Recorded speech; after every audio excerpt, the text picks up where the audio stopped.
عرصے کی زندگی میں کس طور پر انہیں مصیبتیں، تکالیف اور خاکہ کا مرحلہ سے دوچار ہو کر گزرنا پڑتا ہے، کبھی سوکھی دال روٹی کھا کر، تو کبھی سبزی کے بغیر کھا کر، تو کبھی طرح طرح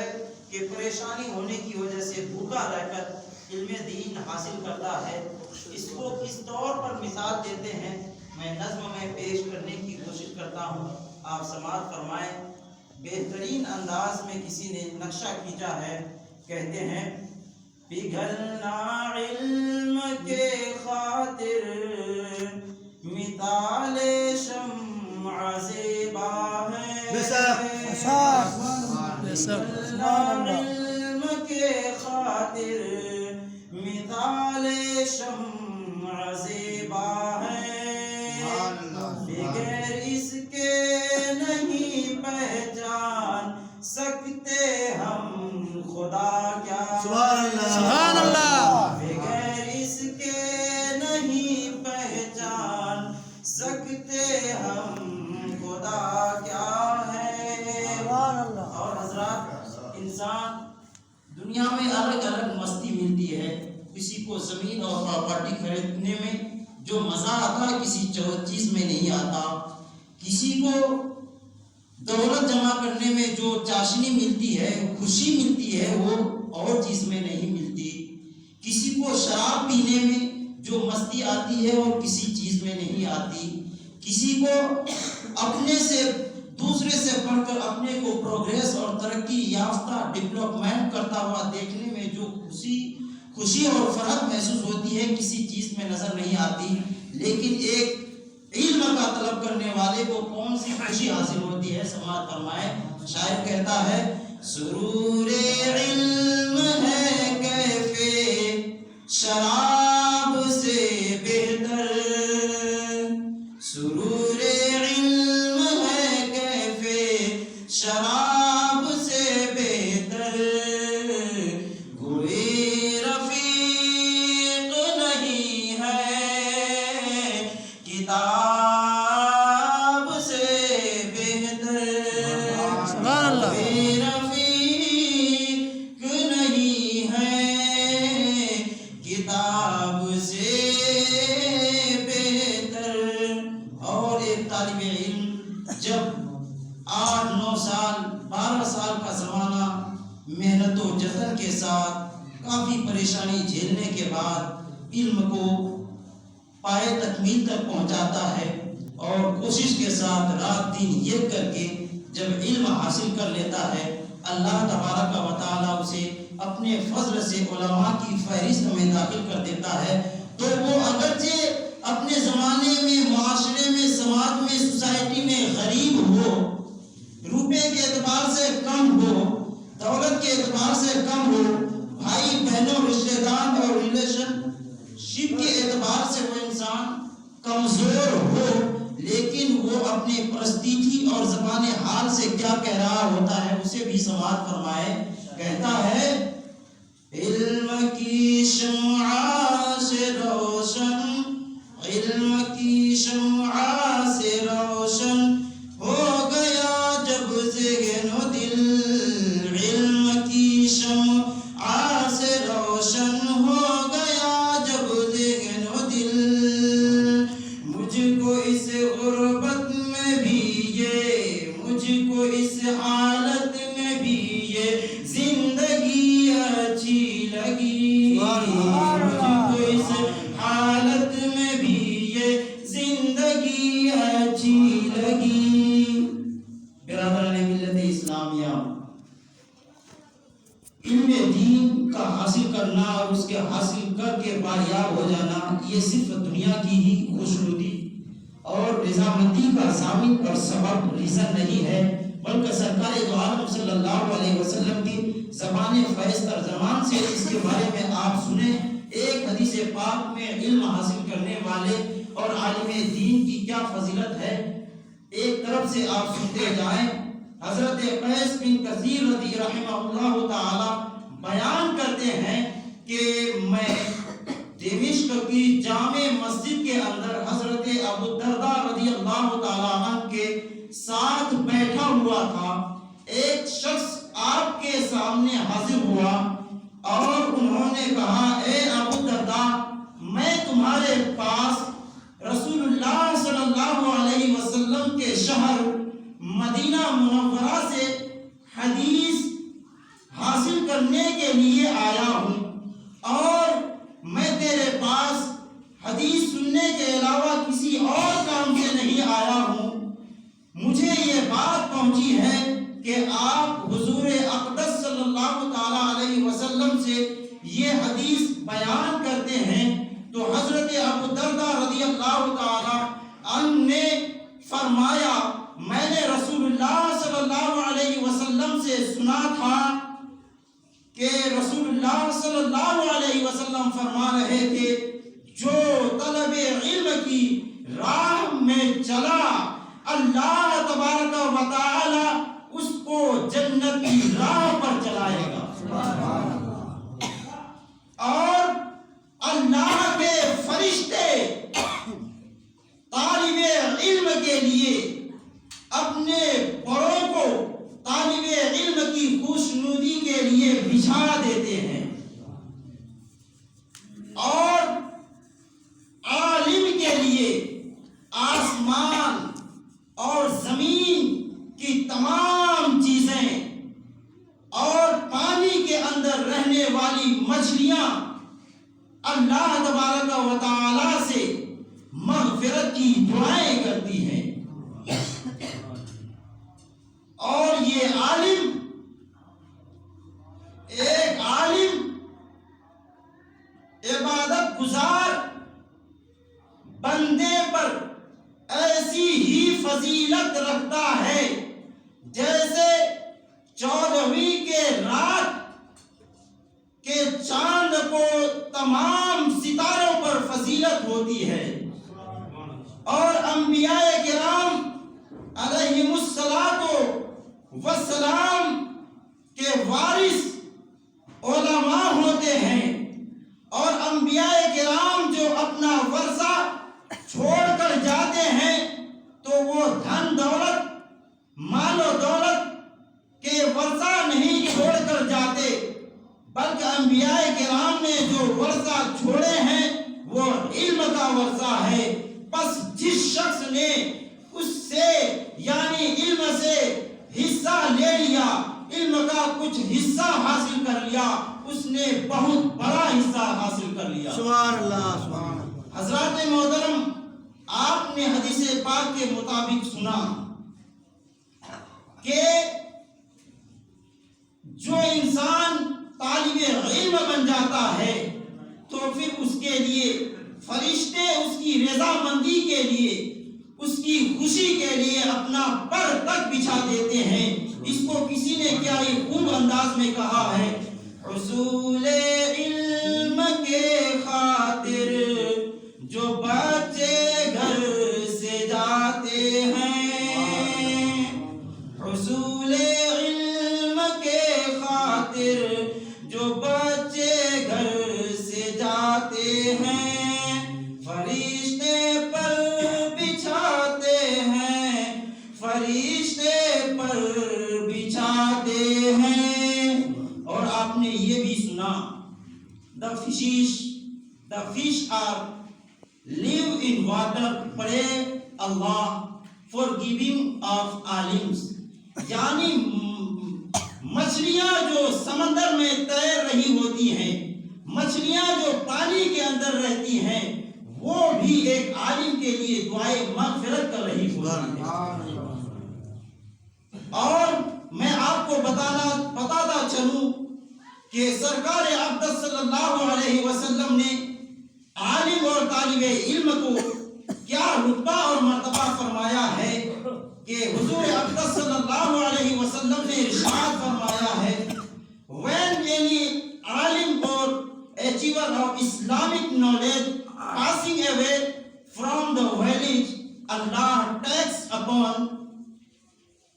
torment from the graveyard of this village۔ یعنی جب کسی بستی سے ایک عالم یا کوئی طالب علم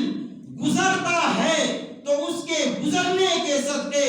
اللہ تبارک و تعالی اس گاؤں کے قبرستان سے 40 دن تک کا عذاب اٹھا لیتا ہے۔ سبحان اللہ۔ آپ اندازہ لگائیں کہ طالب علم اور عالم کا مرتبہ اللہ کے حضور، اللہ کے حبیب کے حضور کیا ہی بلند و بالا ہے۔ اسی حدیث کو نقل کرنے کے بعد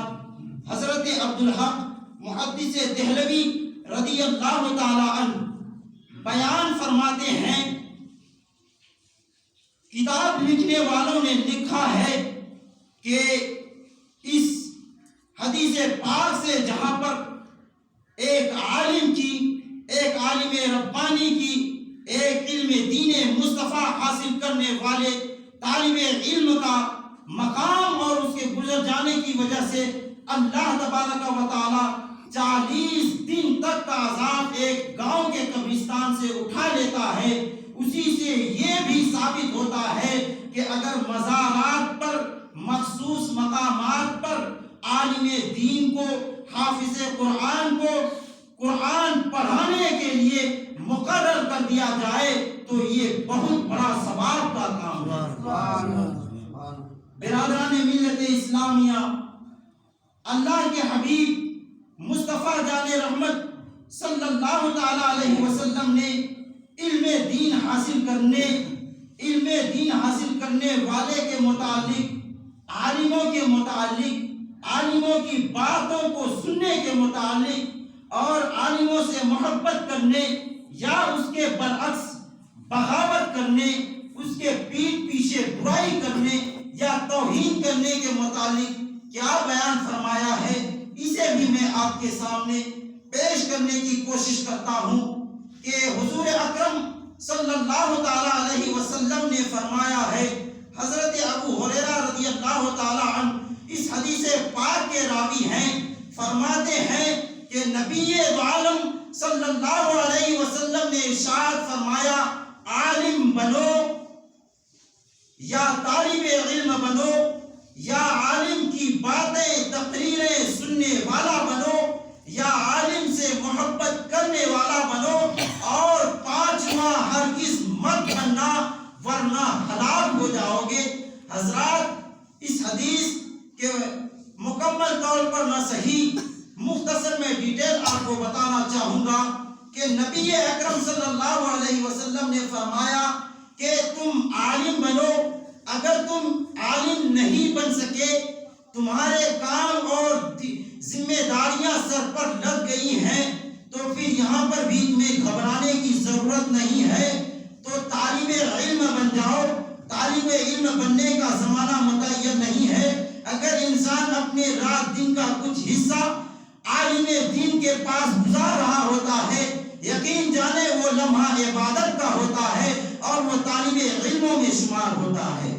تو سرکار نے فرمایا کہ عالم بنو، اگر عالم نہیں بن سکے تو گھبرانے کی ضرورت نہیں ہے، طالب علم بنو۔ اگر یہ آپشن بھی نہیں ملا، طالب علم بھی نہیں بن سکے تو عالم کی باتیں سننے والا بنو، عالم کی تقریر سن کر اس پر عمل کرنے والا بن جاؤ۔ سرکار نے فرمایا اگر اتنا بھی موقع تمہیں میسر نہیں آیا تو پھر عالموں سے محبت کرنے والا بن جاؤ، چاہے تم مسجد میں ہو، چاہے مدرسے میں ہو، چاہے مخصوص مقامات پر ہو، یا اپنے گھروں میں ہو، یا رشتہ دار کے ساتھ ہو، یا فیملی کے ہمراہ ہو، جہاں بھی ہو، لیکن عالم کی محبت اپنے سینے میں بسا کر رکھو۔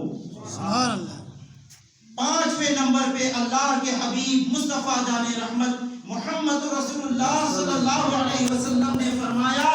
وَلَا تَكُنِ الْخَامِسِ، 5واں ہرگز مت بننا، فَتُهْلِكَ، تو تم ہلاک ہو جاؤ گے، برباد ہو جاؤ گے۔ حضرات محترم، اس حدیث کے روح سے حضرت سیدنا فقیہ ابو اللیث سمرقندی رضی اللہ تعالی عنہ نے بے پناہ اور بے انتہا خوبصورت تشریح اور فوائد بیان کیے ہیں کہ جب انسان عالم دین کی صحبت اختیار کرتا ہے تو پھر وہ گناہوں سے جاتا ہے اور نیکی میں لگ جاتا ہے۔ جب انسان عالم دین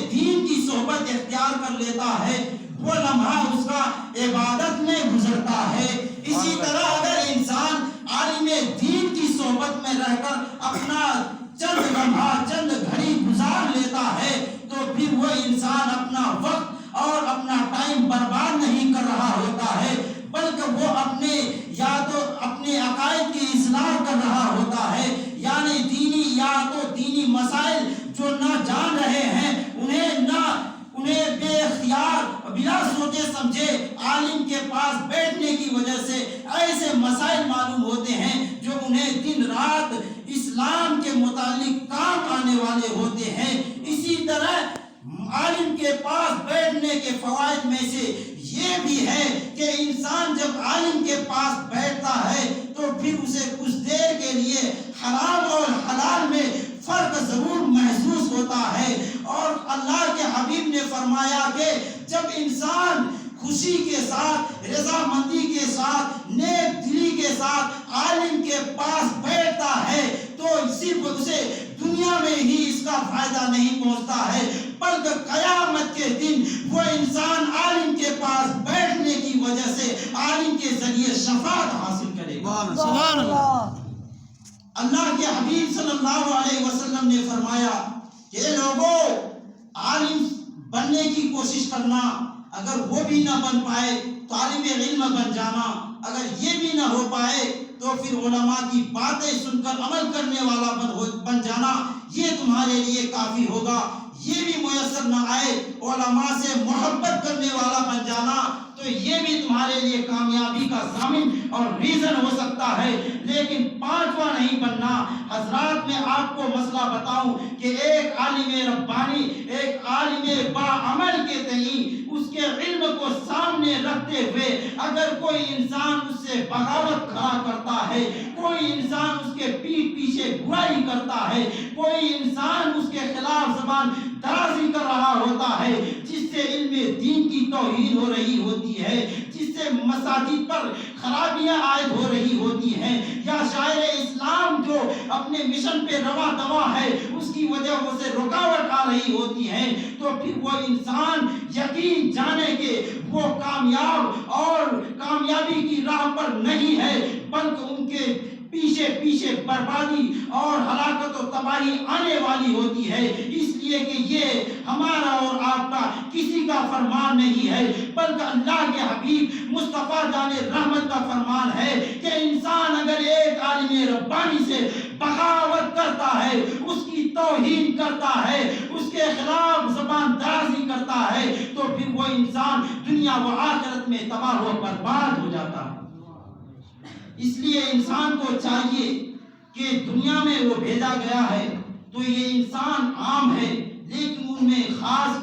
کلمہ طیبہ لا الہ الا اللہ محمد رسول اللہ پڑھ کر جو لوگ دائرے اسلام میں داخل ہو گئے ہیں، اس پر اللہ کی طرف سے، اللہ کے محبوب کی طرف سے ذمہ داریاں بھی عائد ہو چکی ہوتی ہیں کہ وہ عالم دین کے پاس بیٹھ کر وہ اپنے زندگی میں رات دن آنے والے مسائل جو پیش ہوتے ہیں کہ کون سی چیزیں ہمارے لیے حلال ہیں، کون سی چیزیں ہمارے لیے حرام ہیں، کون سی چیزیں ہمارے لیے جائز ہیں، کون سی چیزیں ناجائز ہیں، کن چیزوں کا حاصل کرنا ثواب کا سبب ہے، کن چیزوں کو حاصل کرنے سے گناہ ہوتا ہے، کن چیزوں کو حاصل کرنے سے سخت حرام کا ارتکاب کرتے ہیں، کن چیزوں کو حاصل کرنے سے اللہ کی رضامندی حاصل ہوتی ہے، کن چیزوں کو حاصل کرنے سے اللہ کے حبیب مصطفیٰ جان رحمت خوش ہوتے ہیں، کن چیزوں کو حاصل کرنے کی وجہ سے، کن کے ساتھ رہنے کی وجہ سے اللہ کے رحمتوں کے فرشتوں کے ذریعے ہم پر رحمتیں نازل ہوا کرتی ہیں۔ یہ ساری چیزیں ہمیں اگر کہیں سے مل سکتی ہیں تو وہ ایک عالم دین کی شکل میں، ایک عالم دین کی شکل میں انسان سے حاصل ہو سکتی ہے۔ یہ ساری چیزیں ایک عالم دین ہونے کے بعد ایک اپنے وقت کا جید پیر و مرشد کے پاس جا کر ہم حاصل کر سکتے ہیں۔ یہ ساری چیزیں حلال اور حرام میں فرق کیسے کریں تو یہ ہمیں ایک طالب علم جو علم دین مصطفیٰ کے خاطر رات دن لگا ہوا ہے اس سے جا کر ہمارا مسئلہ حل ہو سکتا ہے۔ اسی طرح ہم نماز ادا کر رہے ہوتے ہیں، نماز میں کون سی چیز چیزیں فرض ہیں جس کے چھوٹ جانے سے نماز ہوگی ہی نہیں. اسی طرح نماز میں کون سی چیزیں واجب ہیں جن کے چھوڑنے سے ہمیں سجدہ سہو ادا کرنا ہوگا. اگر سجدہ سہو نہ ادا کیے نماز باطل اور واجب الاعادہ ہوگی. کن چیزوں کے کرنے سے نماز مکروہ ہو جاتی ہے. یہ ساری چیزیں ہمیں حاصل کرنا ہے. اگر حاصل کرنے کی کوشش کریں گے تو پھر ہمیں علماء سے جا کر ملنا پڑے گا. اگر ہمیں مسائل شریعہ کو حاصل کرنا ہوگا علماء کی دستک علماء کی چوکھٹ پہ دستک دینا ہوگا. اگر ہم جسمانی اور روحانی اعتبار سے گھریلو اعتبار سے پریشان ہیں تو ہمیں ایک علم والا عامل کے پاس جا کر اپنی پریشانی کو دور کرنے کے لیے جانا ہوگا. اسی طرح اگر ہمیں علم دین بھی حاصل کر چکے ہیں اور اللہ نے ہمیں نمازی بھی بنا دیا ہے, گناہوں سے بچ جاتے ہیں, تو یہیں پر بس نہیں ہے بلکہ شیطان ہر وقت پہلا دے رکھا ہوتا ہے کس طرح اللہ کے بندے کو ہدایت کی راہ سے نکال کر گمراہی کی راہ پر لا کھڑا کر دے. تو ایسے موڑ پر بھی انسان کے لیے ضروری ہوتا ہے کہ ایک علم والا عالم باعمل پیر و مرشد کے ہاتھ پر بیعت ہو کر وہ مرید ہو. یہ بھی انسان کے لیے اپنی زندگی میں ضروری ہے. اور حضرات محترم کہ انسان علم دین حاصل کرتا ہے تو یہ سب سے بڑی اس کے لیے اللہ کے طرف سے اللہ کے حبیب کی طرف سے دولت اور سرمایہ ہے جسے انسان محسوس نہیں کرتا. لیکن جب انسان علم دین حاصل کرتا ہے تو اللہ کی رحمتیں اسے ڈھانپ لیتی ہیں. اللہ کی رحمت کے فرشتے طالب علم کی خوشنودی کے لیے اپنا پر بچھا دیتے ہیں. زمین و آسمان کی تمام چیزیں اور پانی میں رہنے والی مچھلیاں تک ایک طالب علم کے لیے ایک علم دین حاصل کرنے والے کے لیے مغفرت کی دعائیں کرتی رہتی ہیں. اس لیے ہمیں اور آپ کو چاہیے کہ طالب علم اپنی زندگی میں اسے بھی اپنی زندگی کا حصہ بنائے. اللہ تبارک و تعالی ہمیں علم دین مصطفیٰ سے محبت, عالموں سے محبت اور مسائل شریعہ پر عمل کرنے کی توفیق عطا فرمائے. وآخر دعوانا الحمدللہ رب العالمین. السلام علیکم.